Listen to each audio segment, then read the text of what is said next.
O Tiago vai falar sobre um tema, o Evangelho e a sua influência no direito. O Evangelho e a influência no direito. Tiago Sintressado, que é presidente da AS de São Paulo, a Associação Jurídica Espírita do Estado de São Paulo. E você que está acompanhando conosco aqui na Rádio Fraternidade, continue se manifestando aí no livro de visitas. Um abraço a todos vocês que estão conosco também pelo Twitter e pelo Facebook da Web Rádio Fraternidade, a emissora do bem na internet. 10 horas e 25 minutos, ao vivo, a Rádio Fraternidade desde ontem, acompanhando a abertura da nossa irmã Alzira e em seguida o Alamar. Vamos lá. Bom dia a todos. É uma grata alegria nós estarmos aqui novamente em Uberaba, essa cidade que sempre nos acolhe com muita fraternidade, com muito carinho. Então, para nós é uma felicidade especial retornar a Uberaba e, sobretudo, poder ter a oportunidade de participar deste evento, deste congresso, pois acima das análises, das reflexões, esses momentos são importantes para que nós possamos nos unir em sentimentos, em energia espiritual, fortalecendo-nos o nosso interior, fortalecendo-nos como um grupo, como uma coletividade reunida em torno dos mesmos ideais, dos mesmos propósitos. Então, portanto, todos esses eventos são extremamente importantes para o nosso crescimento individual, assim como também para o crescimento social, o crescimento coletivo, fortalecendo os nossos lares, as nossas cidades, as nossas instituições públicas. E por falar nisso, como o tema central do Congresso é o Evangelho e a evolução, nós vamos, dentro dessa temática, trabalhar a influência do Evangelho na evolução do direito. Fizemos essa opção metodológica com o fim de avançarmos o nosso estudo e as nossas reflexões nesse eixo temático. A relação do Evangelho com a lei. E, podem passar a próxima. E por falar nisso, por que o direito? Por que optamos por fazer esta ponderação entre o Evangelho e o direito? O direito, e aqui nós lembramos daquela questão famosa e muito conhecida do Livro dos Espíritos, a questão 459, quando Kardec indaga se os espíritos influenciam em nossos atos, em nossos sentimentos, em nossos pensamentos, quando a resposta é conhecida por todos nós, influencia tanto que, em regra, eles vos dirigem. E, partindo desta questão, nós poderíamos fazer uma analogia e chegar à conclusão que o direito também está presente em nossas vidas, sobretudo por ocasião dessa experiência terrena, muito mais do que nós possamos imaginar. De ordinário, em regra, o direito realmente nos dirige, porque a todo momento estamos, ainda que inconscientemente, ainda que sem perceber isso, nós somos guiados pelo direito. Desde ao amanhecer, quando vamos à padaria comprar o pãozinho e pedimos ali meia dúzia de pães, enfim.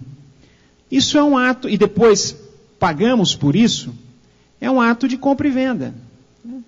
Quando nós estabelecemos uma relação no banco, fazendo empréstimo, ou enfim, ou mesmo mantendo ali uma conta bancária, é uma relação de consumo. Enfim, a todo instante o direito permeia a nossa vida. E como nós estamos aqui na Terra, é extremamente importante a função do direito para o nosso desenvolvimento. Podem passar. E o direito, ele tem uma acepção, um conceito básico, né? Que seria um conjunto de normas dotadas de força jurídica que disciplinam a vida social. Portanto, vejam a importância desta ciência. Um conjunto de normas que disciplinam a vida social. E sabemos, o Livro dos Espíritos nos traz isso, sobretudo nas leis morais, que o nosso progresso, ele dá-se de forma individual e também de forma social. E a importância da vida em sociedade, temos lá a lei de sociedade, a importância disso para o nosso progresso. Daí, pois, o direito ser essencial para esse avançar espiritual e a relação umbilical que existe, pois, com o Evangelho. E o direito, ele não se resume apenas e tão somente a esse conjunto de leis, a esse conjunto de normas. Mas o direito é mais que isso. Podemos também dar a essa expressão direito o modo como ele se realiza e o meio através do qual ele se realiza na sociedade, que é através das instituições públicas, através de instituições sociais formadas por uma coletividade de homens que tem o dever, a função, a finalidade de velar por uma sociedade mais adequada, por uma sociedade mais justa. Daí, pois, podem passar, a importância deste ramo, que regula, de um lado, a vida individual e, de outro, também, a vida coletiva, a vida social. Podem passar. Bom, opa, foi no final, passou muito. Bom, é melhor começar do início. Isso, vai passando. Aí. E o Evangelho, né? O Evangelho e a lei. E aqui nós já, quando nós colocamos a lei com maiúsculo, nós fazemos de modo proposital para estabelecer uma distinção com a nossa lei terrena. Então a lei em maiúsculo, ela significa a lei divina ou a lei natural. E quando nós falamos em Evangelho, nós poderíamos traduzir isso como a lei divina ou a lei natural em essência. O Evangelho é um modo, uma maneira de se traduzir a lei divina ou a lei natural.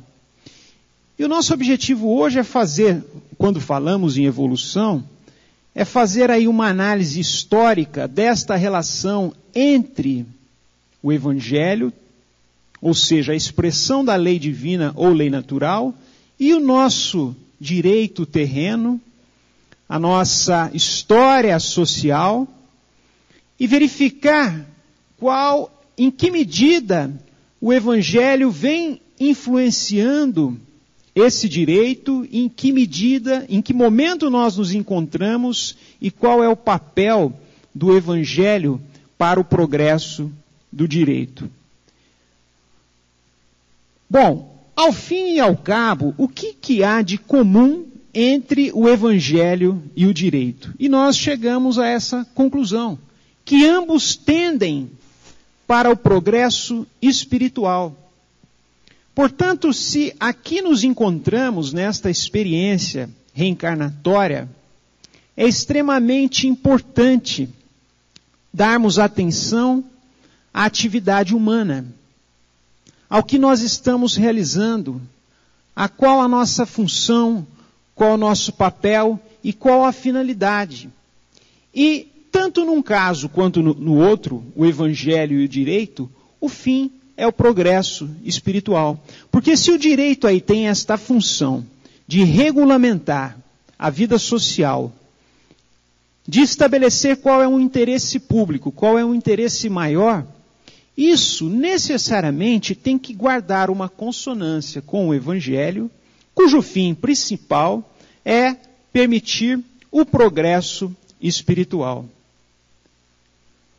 Nesse sentido,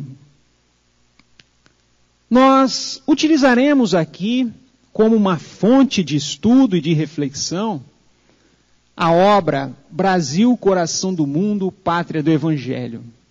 E na linha do que o nosso companheiro que nos antecedeu, ao falar da trilogia entre Jesus, Kardec e Chico Xavier, nós também compartilhamos deste entendimento, e essa obra, ela será extremamente importante, e é extremamente importante, quando queremos fazer essa análise entre o Evangelho e entre o direito. E aqui, nós avançamos um pouco mais em nossas reflexões, estabelecendo um outro corte no nosso estudo, que é falar do direito sob a perspectiva do Brasil. Porque o próprio título já nos revela isso. Brasil, Coração do Mundo, Pátria do Evangelho. Embora seja uma obra de Humberto de Campos, e vejam bem, olha que curioso, né? Quando nós estabelecemos essa reflexão entre o Evangelho e o direito, essa obra ela deu causa a um processo judicial. Então ela representou aí o direito vivo, né? Umbilicalmente ligado ao Evangelho. Ela deu causa, a maioria, todos vocês talvez têm ciência disto, né? Com a publicação dessa obra houve um questionamento da família de Humberto de Campos, no sentido de saber se a obra é de Humberto de Campos, então os direitos autorais deveriam ser da família de Humberto de Campos. E, enfim, se não é, então isso é falso. Esse foi um objeto do processo. E isso é curioso, porque acabou gerando um outro livro de Miguel Timpone, que foi um dos advogados que atuou nesse caso, que é a Psicografia ante os Tribunais. Bom, Emmanuel, ele faz a introdução desta obra e nos traz uma afirmação que vai ao encontro do nosso estudo. Se outros povos atestaram o progresso pelas expressões materializadas e transitórias, o Brasil terá sua expressão imortal na vida do espírito, representando a fonte de um pensamento novo, sem as ideologias de separatividade e inundando todos os campos das atividades humanas com uma nova luz. Vejam que interessante, né? Então Emmanuel diz, em outras palavras, da importância de alguns povos para o progresso humano e ressalta a importância do Brasil em jogar luzes e iluminar alguns campos das atividades humanas. E aqui já nos falava, certamente, da importância do Evangelho. Pode passar? E continua Emmanuel. Peçamos a Deus que inspire os homens públicos. Percebam logo no início desta obra a advertência, o clamor que Emmanuel invoca em relação aos homens públicos. Atualmente, no leme da Pátria do Cruzeiro, a obra foi escrita em 1938, e que nesta hora amarga em que se verifica a inversão de quase todos os valores morais no seio das oficinas humanas, saibam eles colocar muito alto a magnitude dos seus precípios deveres. E a vós, meus filhos, nos adverte Emmanuel, que Deus vos fortaleça e abençoe, sustentando-vos nas lutas depuradoras da vida material. O que eu gostaria de dizer e ressaltar é a importância das atividades humanas. A importância, sobretudo, das atividades que têm um caráter e uma finalidade social. Porque o progresso, ele se realiza de modo individual, mas também estamos unidos em sociedade. Estamos vinculados uns aos outros para que haja aí essa interface e que caminhemos juntos rumo ao progresso espiritual. Então é interessante desde já ressaltar a preocupação de Emmanuel quando, deste estudo, Brasil, Coração do Mundo, Pátria do Evangelho, em relação aos homens públicos que estão à frente dessas atividades com finalidade social. Podem passar. Pode passar. Bom, a lei mosaica, ela foi aí talvez um primeiro ganho da sociedade terrena para um progresso do direito. E a lei mosaica, também nos diz Emmanuel na obra com esse nome de Chico Xavier, esclarece que a lei mosaica foi a precursora direta do Evangelho de Jesus, edificação basilar da religião, da justiça e do direito.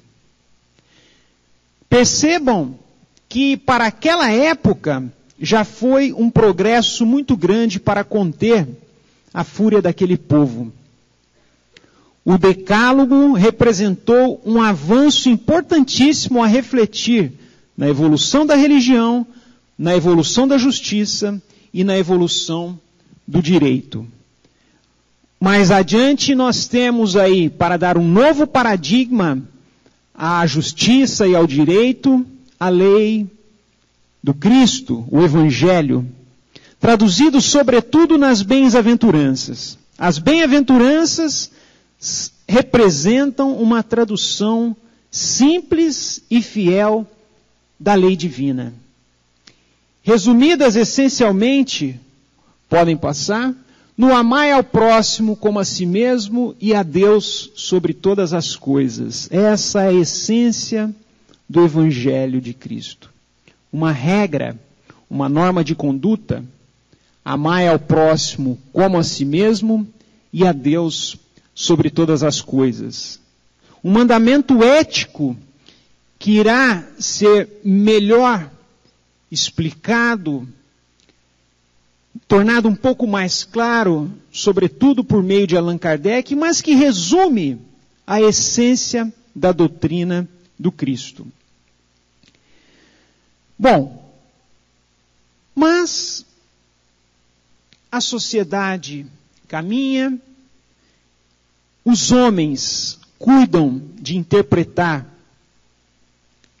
as lições do Cristo, e a partir daí, nem sempre essa interpretação se dá conforme a essência do Evangelho.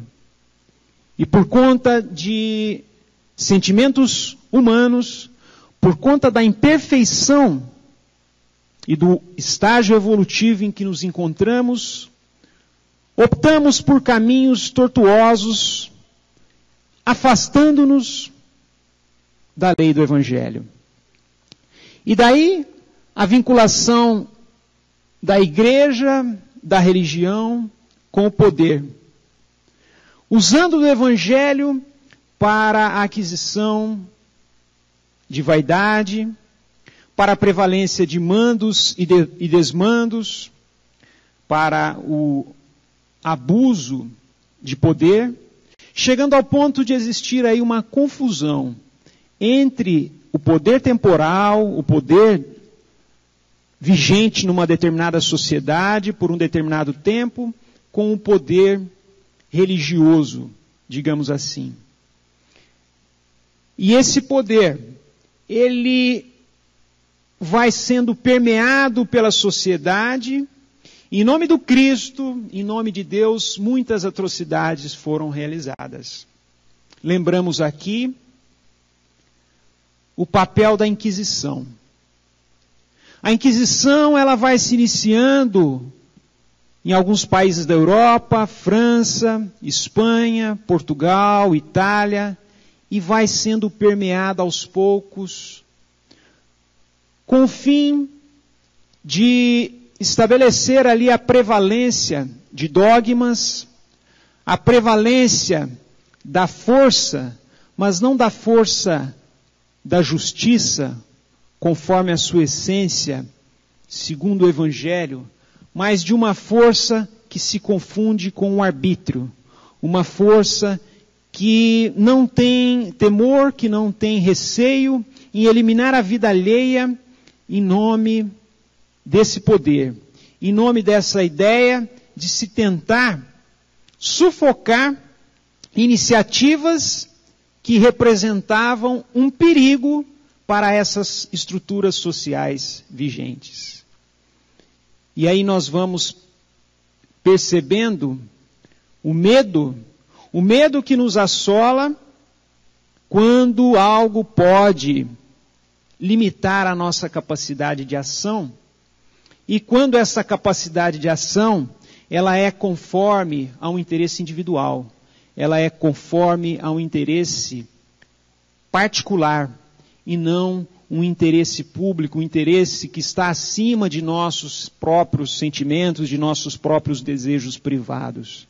E aí, por conta disso, isso vai se alastrando em nome de Cristo, em nome do Evangelho, numa interpretação feita para defender os nossos interesses privados. Inúmeras pessoas, inúmeros gênios são queimados vivos em prol da garantia de uma determinada situação temporal, de uma prevalência de poder. E lembramos aqui Joana d'Arc, Galileu Galilei, dentre vários outros grandes espíritos que vieram à Terra para nos auxiliar num progresso social, num progresso espiritual, e que foram vítimas dessas atrocidades.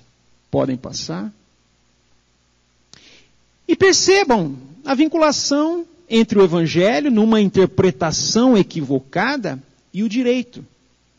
Porque se fazia uso do Evangelho para, por meio de um direito, de um processo inquisitório, se permitir a prevalência e a posição de poder. Lembramos aqui do absolutismo na figura do rei Luís XIV, que viveu do século XVII ao século XVIII, 1643 a 1715, que talvez seja a expressão máxima desse movimento. Naquela célebre frase, L'État c'est moi, o Estado sou eu. A figura do Estado, a figura do poder, controlando toda uma sociedade, todo um povo, confundindo-se na figura de uma só pessoa. O poder da monarquia, o poder do direito em querer dominar a vida de toda uma coletividade. O Estado sou eu, e isso bem resume a força deste movimento. Podem passar. Bom, saindo um pouco do plano mundial, 1500, descobrimento do Brasil, século XVI. O que se passava aqui no Brasil? Como que se dá o início do processo de nossa história? E vamos verificar o que Humberto de Campos nos diz sobre isso. Primeiramente surgiram os índios, que eram simples de coração. Em segundo lugar, chegavam os sedentos da justiça divina. E, mais tarde, viriam os escravos, como a expressão dos humildes e dos aflitos, para a formação da alma coletiva de um povo, bem-aventurado por sua mansidão e fraternidade. Naqueles dias longínquos de 1500, já se ouviam no Brasil os ecos acariciadores do Sermão da Montanha. E aqui nós vamos notando este vínculo da formação do povo brasileiro, desta sociedade, com o Evangelho, desde o seu início. E por que não fazendo um paralelo com aquele movimento que falávamos na Europa de mandos e desmandos, quando Humberto de Campos nos adverte que aqui primeiro se encontravam os índios e, em segundo lugar, ou seja, aqueles que num primeiro momento descobriram o Brasil, eram os sedentos da justiça divina e depois vieram os escravos. Percebam, pois, então, o vínculo que permeia toda a obra de Chico Xavier, que quando não é escrita por Emmanuel, é por ele, de uma certa maneira, também coordenada, conforme vimos na introdução desta obra. E como já falávamos aqui numa outra ocasião, Emmanuel foi um jurista. Um jurista na terra, um senador romano, Públio Lentulus, e que depois, quando assume esta figura de Emmanuel e realiza por meio de Chico a interpretação do Evangelho, toma a função de um jurista do Cristo, dando uma interpretação conforme a lei divina ou a lei natural. E desde o início o Brasil já tinha a equipe que coordenou o processo de formação do Brasil, do nosso país, a preocupação com as bem-aventuranças do Sermão da Montanha. Século XVIII. Agora, voltando para o panorama mundial. Século XVIII nós temos na França, com o fim de superar aquele estado de absolutismo, de mandos e desmandos, o advento de um grupo de intelectuais e que acabou tomando aí a forma de iluminismo, século das luzes, e que resolvem por fim a esse estado vinculado a uma só pessoa, verificando a necessidade de haver uma maior participação popular, se não de toda a sociedade, mas de uma outra parcela, com o fim de romper esse sistema.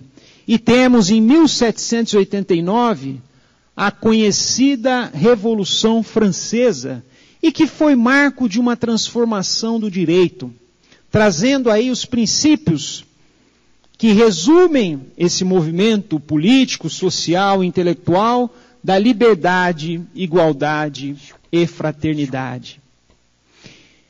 Sabemos que esses movimentos transformadores, embora envolvidos de um ideal bonito e belo, nem sempre eles se dão de forma fraterna, e a Revolução Francesa não foi diferente.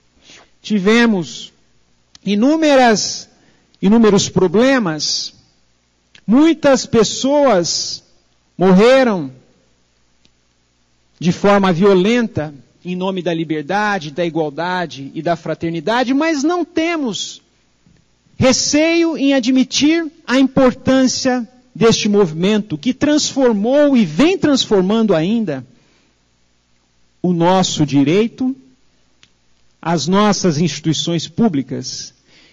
E a partir da Revolução Francesa, há um rompimento com aquela concepção do Estado sou eu, para que agora nós possamos ter uma nova concepção de Estado, o Estado de direito.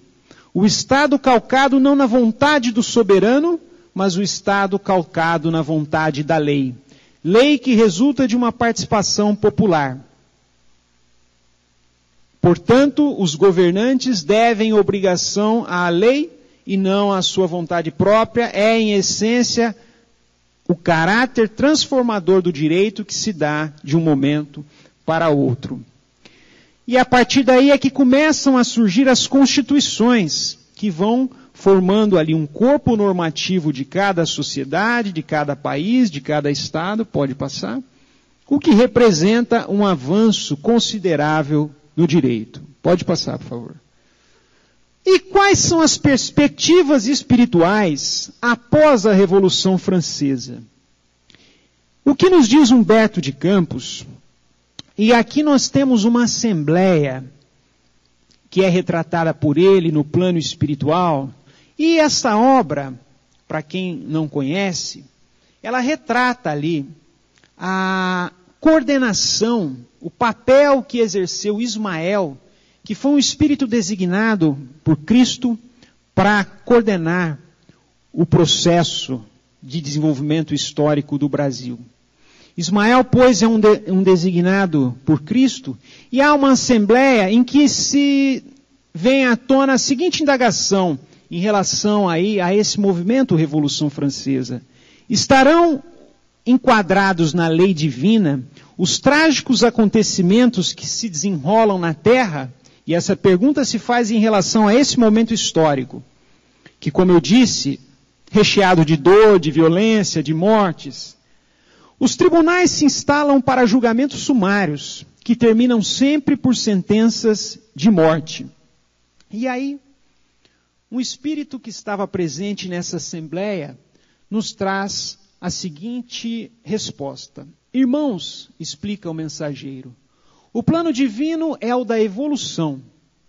E dentro dele, todas as formas de progresso das criaturas se verificariam sem o concurso desses movimentos lamentáveis, que atestam a pobreza moral da consciência do mundo. A revolução e a guerra não obedecem ao sagrado determinismo das leis de Deus, traduzem o atrito tenebroso das correntes do mal que conduzem o barco da vida humana ao mar encapelado das dores expiatórias. Pode passar? Se após os movimentos revolucionários surgem no orbe novos aspectos de progresso geral, é que o bem é o único determinismo divino dentro do universo. Determinismo que absorve todas as ações humanas para as assinalar com o sinete da fraternidade, da experiência e do amor. Portanto, revela-nos aqui a oportunidade que é criada por conta de alguns movimentos que não seriam necessários se não fosse a imperfeição humana, mas o determinismo do bem prevalece, predomina, é inexorável, uma característica da lei do progresso, conforme a lei divina, e, de alguma maneira, o progresso se dá, ainda que por meio de dor, ainda que por meio de violência. A Revolução Francesa passa nesse período do final do século XVIII, se dá a partir de 1789.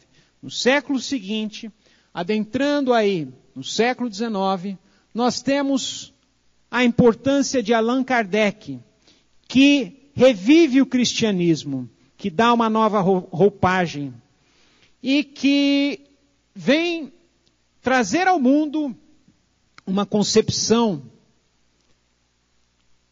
antiga, mas dentro de novos critérios e aproveitando aquele período de ciência, de filosofia, para que a ideia do Cristo, para que a lei divina ou a lei natural fosse melhor traduzida, calcada na filosofia, calcada no racionalismo, calcada na ciência.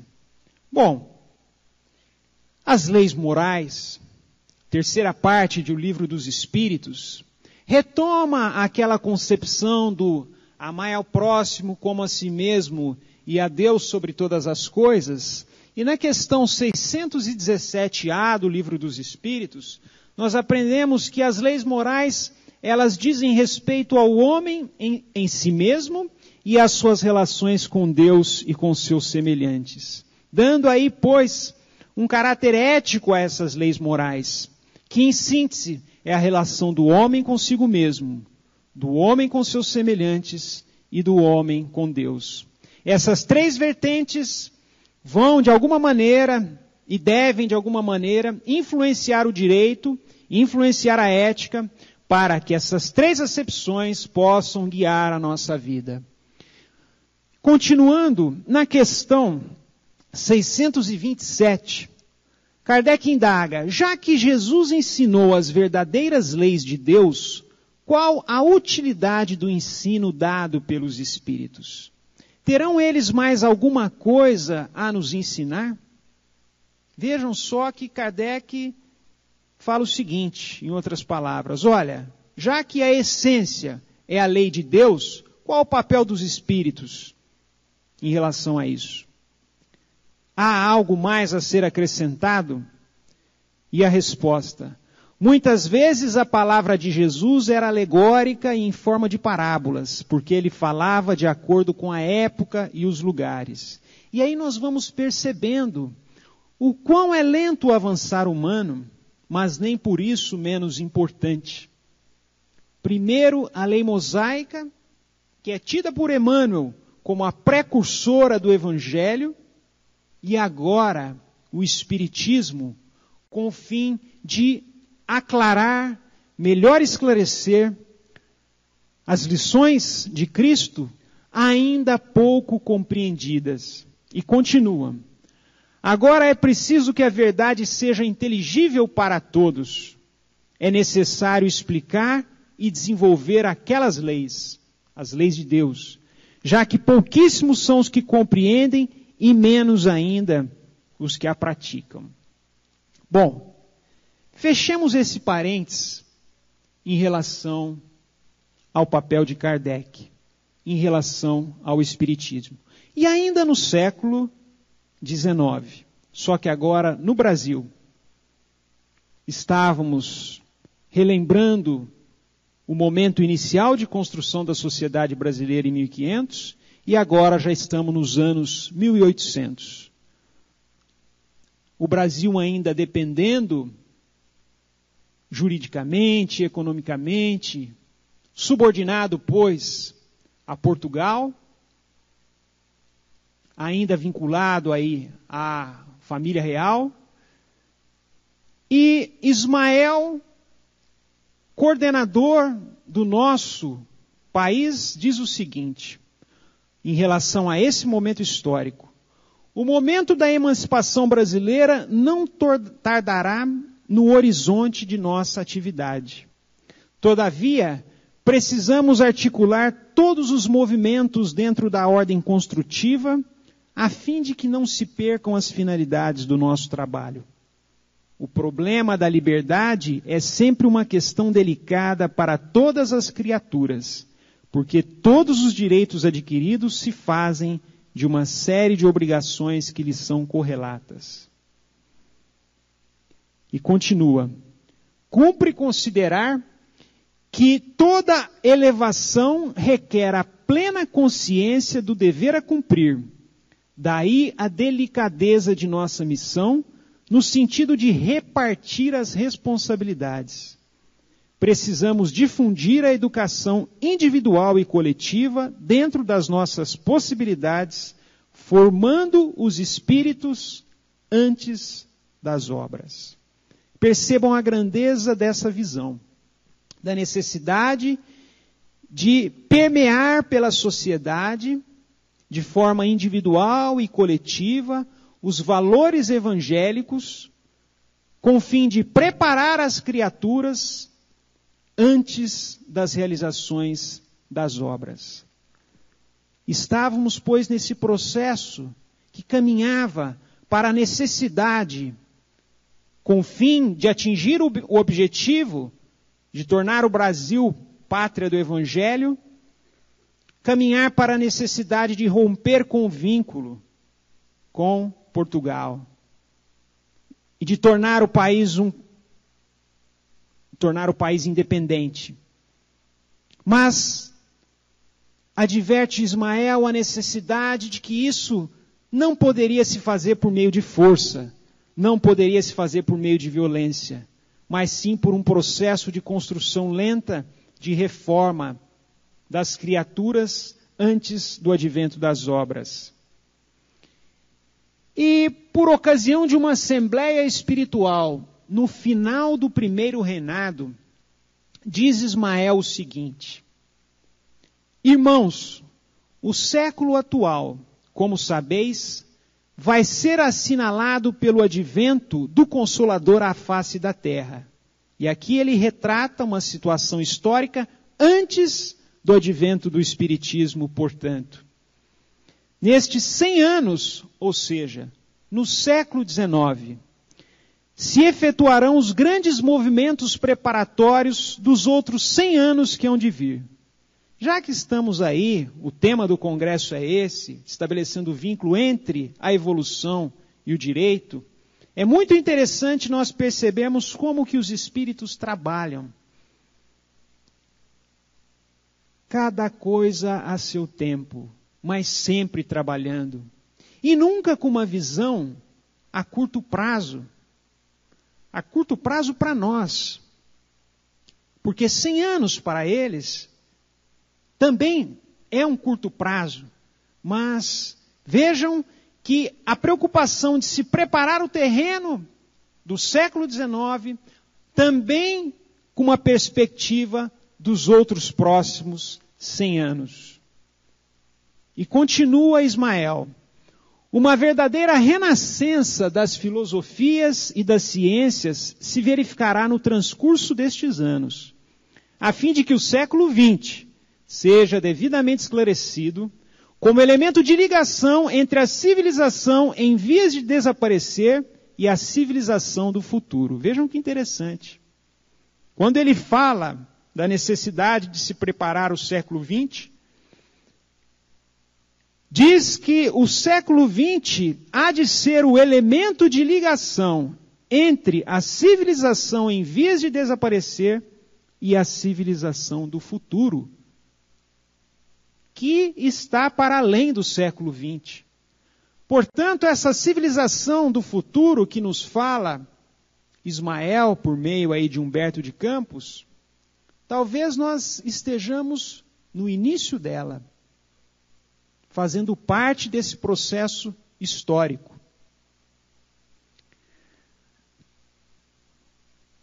Que assentará na fraternidade e na justiça, características dessa civilização do futuro, porque a morte do mundo, prevista na lei e nos profetas, não se verificará por enquanto, com referência à constituição física do globo, mas quanto às suas expressões morais, sociais e políticas.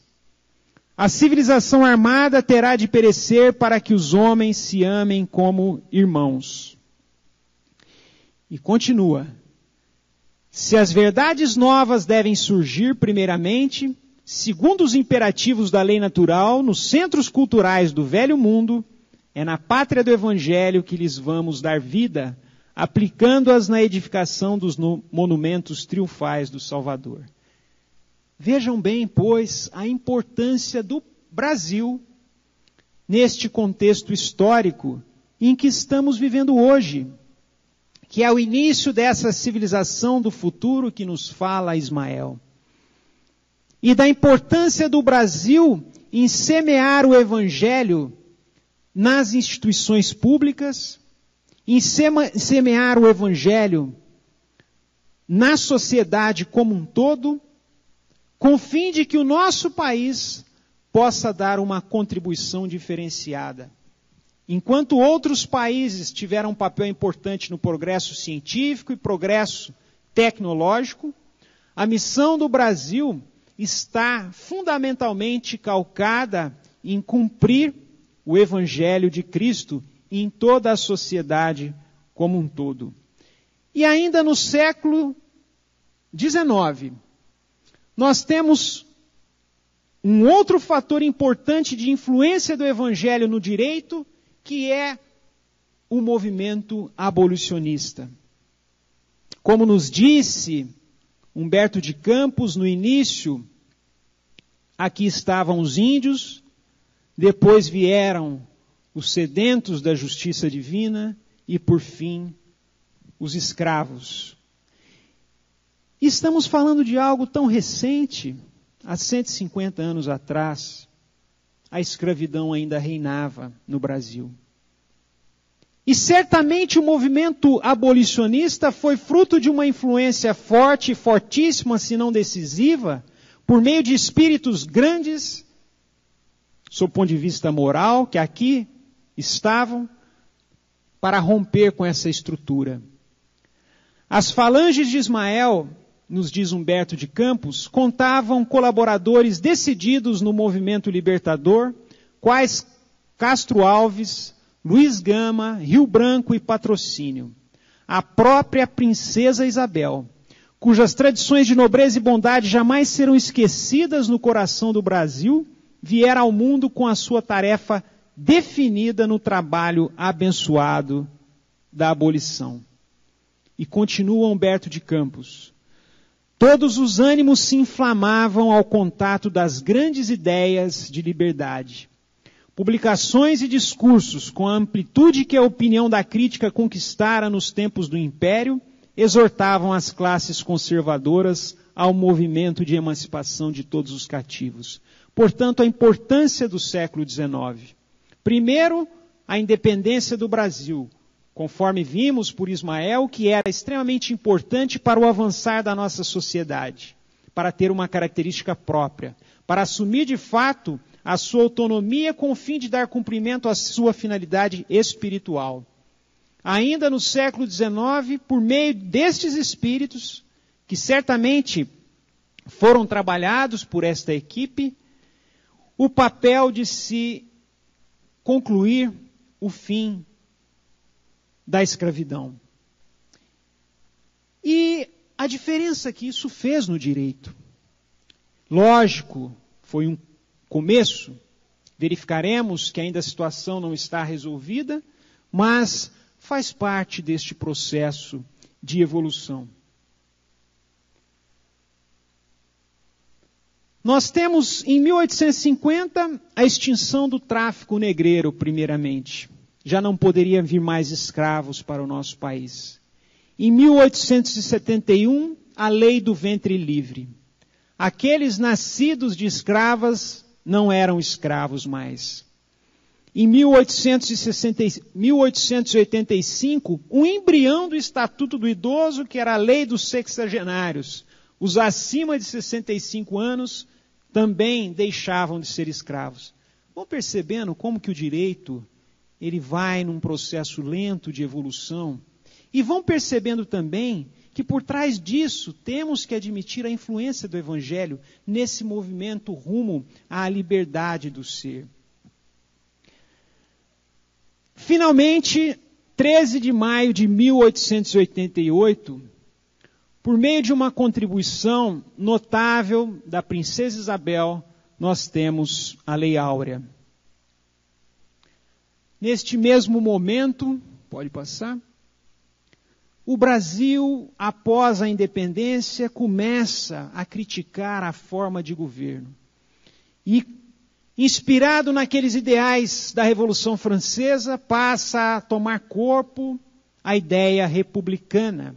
República, res, coisa do povo. A importância do papel popular, a importância da participação do povo na construção das instituições públicas.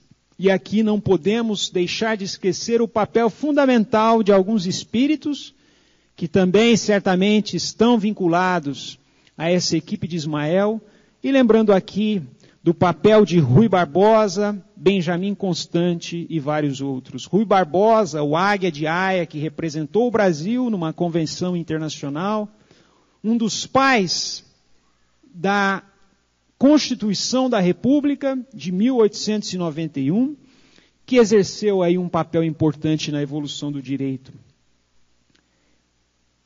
E a visão do mestre, conforme nos é retratada em Brasil, coração do mundo, em relação a esse momento histórico.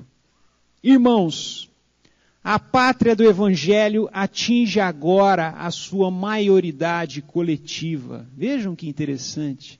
Vejam a importância desses movimentos sociais. Profundas transições assinalarão a sua existência social e política. Necessário é separemos agora o organismo político do Brasil dos alvitres permanentes e constantes do mundo espiritual. Consolidareis o templo de Ismael para que do seu núcleo possam expandir-se por toda a expansão territorial da pátria brasileira as claridades consoladoras da minha doutrina de redenção.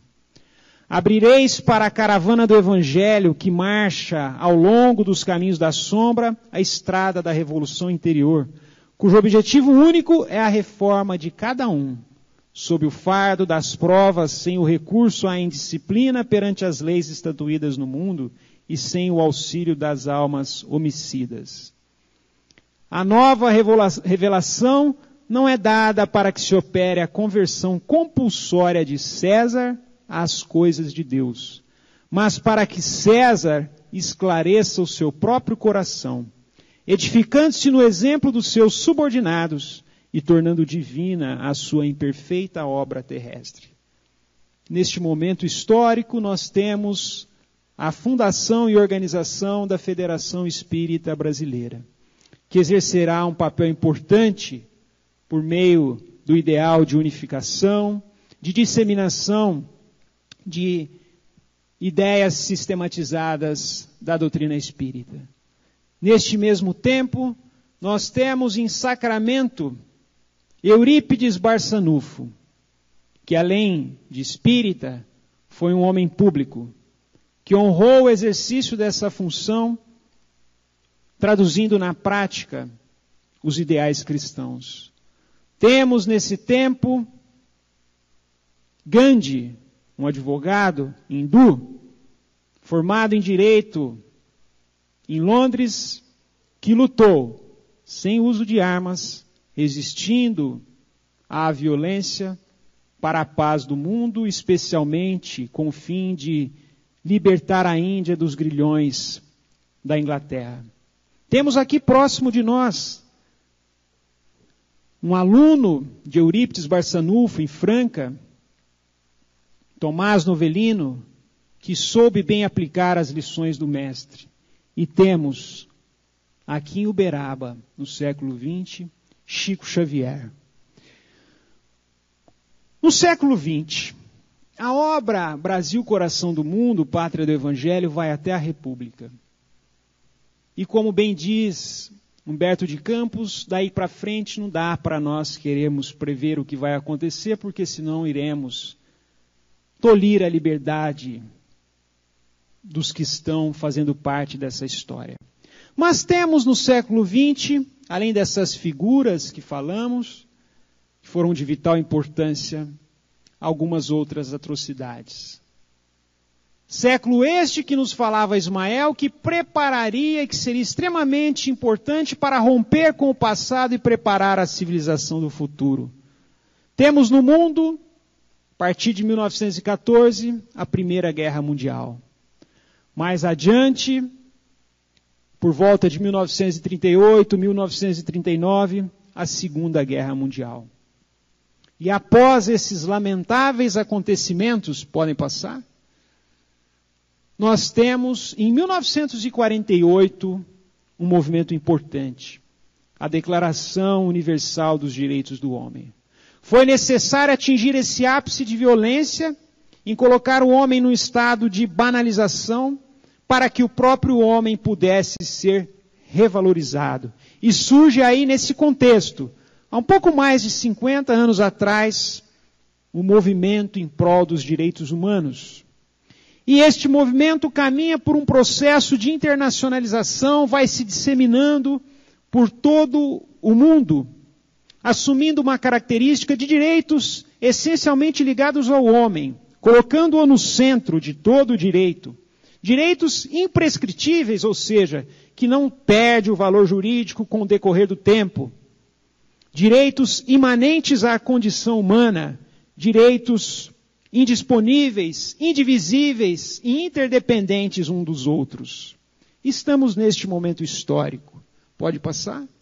Aqui no Brasil, em 88, nós temos a Constituição Federal, que é a norma maior que ainda nos rege, e que traz logo no seu início a dignidade da pessoa humana como um fundamento do Estado democrático de direito.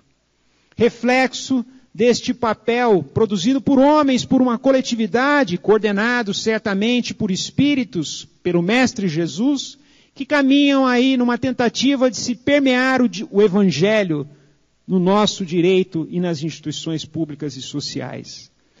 A Constituição Federal traz como um dos objetivos da República construir uma sociedade livre, justa e solidária. E isso está perfeitamente conforme a essência evangélico-cristã.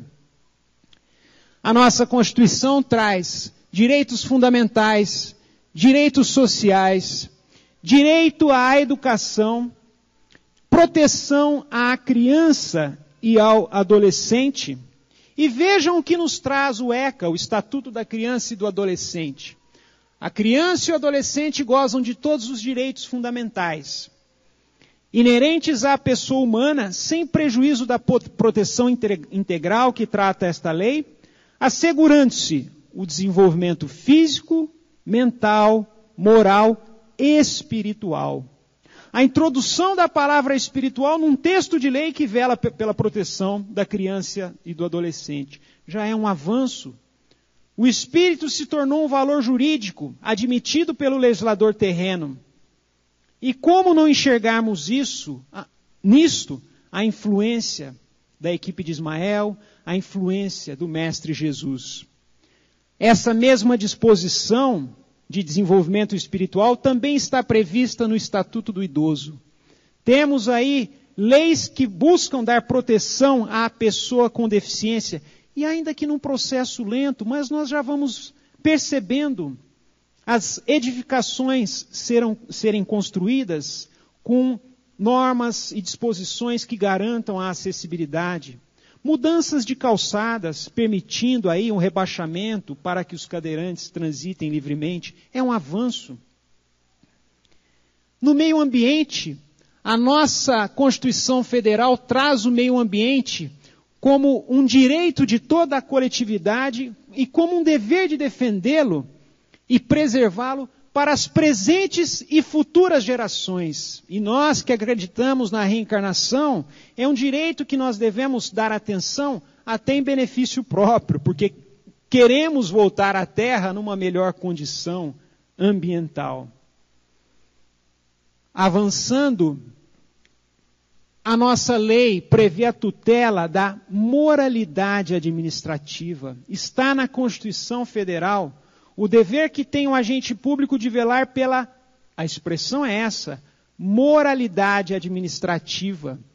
E aqui ressaltamos a importância de algumas legislações, como a ficha limpa, pode passar, a lei de acesso à informação, ou seja, aquilo que faz parte da república, da coisa pública, tem que ser transparente, tem que estar disponível de toda a sociedade. Pode passar. O mensalão, né? Nós temos aí, em meio a essa evolução do direito, o Brasil vive um momento histórico.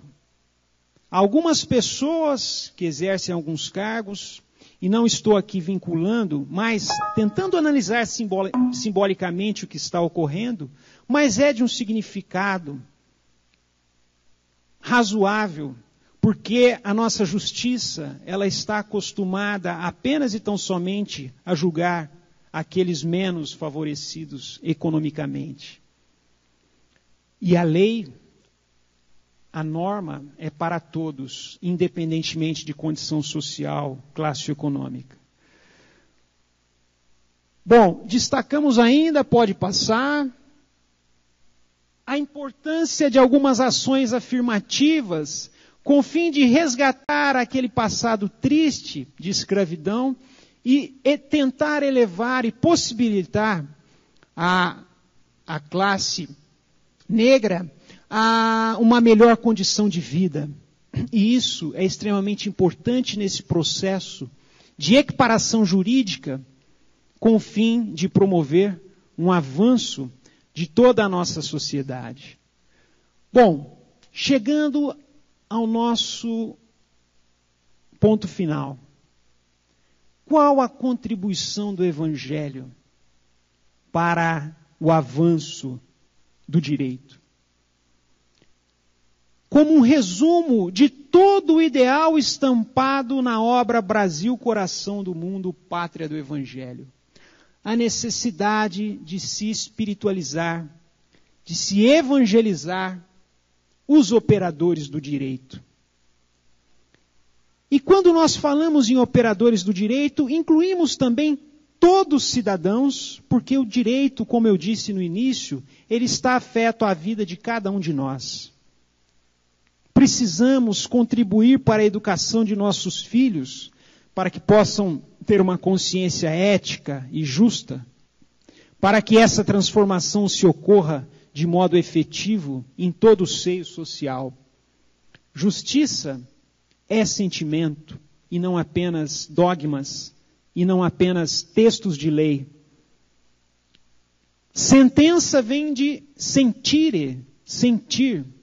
Portanto, no momento de se decidir uma lei, de se decidir um caso, de se elaborar uma lei, há que se colocar sim sentimento, há que se colocar no lugar do outro, há que se abrir mão de uma perspectiva individual em prol de uma perspectiva coletiva. Isto tudo se concretiza por meio da transformação do jurista, do cidadão, do político, enfim, é a efetiva construção do homem de bem. A prevalência do interesse social e coletivo em relação ao individual, a perspectiva da solidariedade social. Outro valor que resume bem a condição de Brasil, coração do mundo, pátria do Evangelho. Enfim, a permeabilização das ideias espíritas, das ideias cristãs no seio social, independentemente de rótulo, independentemente de castas, mas o que é mais importante é a introdução desses valores em todo o seio social. A mudança individual precede a reforma das instituições públicas. Daí o papel da educação individual e coletiva, da qual nos falava Ismael. Enfim, é o agir conforme a lei divina e a lei natural. Assim, caros amigos, para resumir todo o nosso trabalho, nós lembramos de Gandhi, este brilhante advogado, que sobretudo foi um advogado que agiu em nome das leis de Deus, e que eu tive a oportunidade de ouvir várias vezes Dr. Tomás Novelino em Franca dizer que após Jesus, Gandhi teria sido aquele que mais o aproximou na terra. Seja a mudança que você deseja ver no mundo. Muito obrigado.